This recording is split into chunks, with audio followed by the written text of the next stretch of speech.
I'm here with Megan Nicole, and she's going to tell us a little bit about her book.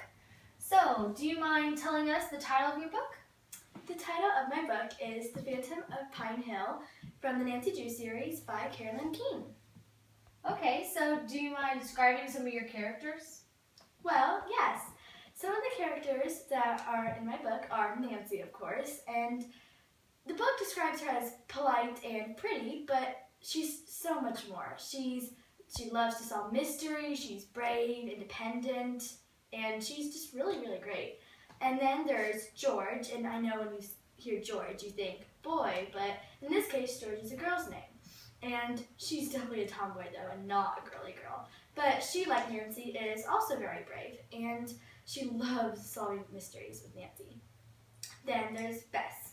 She's the girly girl of the group, and she's the cute blonde who gets scared much easier than the other girls.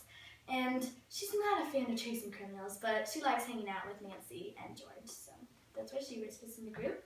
And then there's Ned, who is Nancy's boyfriend, and he goes to Emerson University, where he's a very handsome athlete, and when it comes to Nancy, he likes to make sure she's safe while doing her mysteries. Very cool. So, tell us a little bit about the storyline of your book. Okay, well, the story begins when Nancy, George, and Bess go to Emerson to visit Ned.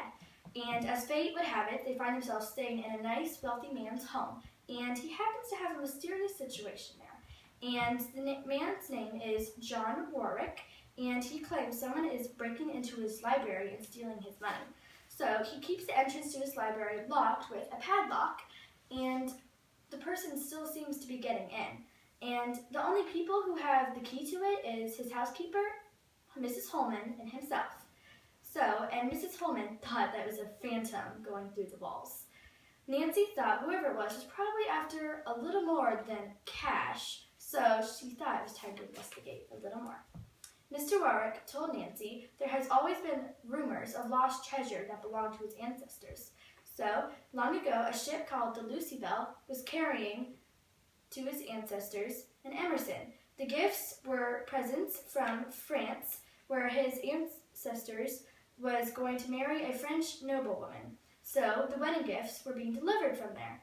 But there was a shipwreck and the gifts were never found. So, Nancy now had two mysteries to solve. Who was the phantom and where were these lost gifts? First of all, she was going to solve the library and the missing money. So, after investigating a little bit, she eliminated Mrs. Holman as a suspect. At a party once, when Nancy was walking, a man spilled pink lemonade all over her, and she was really embarrassed, and she quickly went home. And later, she sees the same man at Mr. Warwick's house, at the place where she was staying.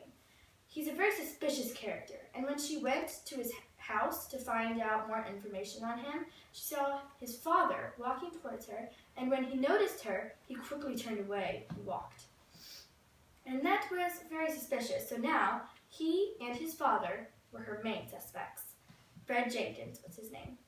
She decided to focus on the missing treasure now, just to give it a peek, and she found an old map with an Indian camp on it. She thinks that they may have found the treasure, stole it, and buried it. Now, she had several digs at it, but she didn't find anything but a few arrowheads and some beads.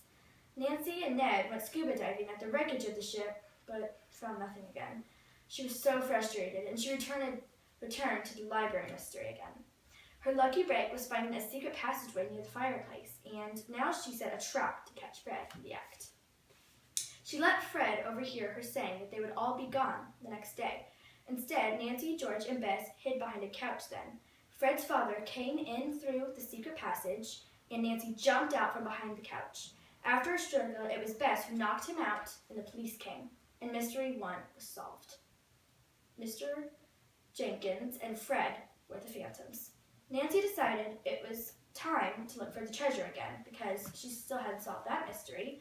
So she thought the treasure might be near where Ned had heard stories about it being buried, but closer to the water than the others.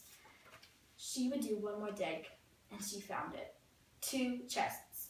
The first one was full of gold coins, and the second had a beautiful wedding dress and many other valuable items.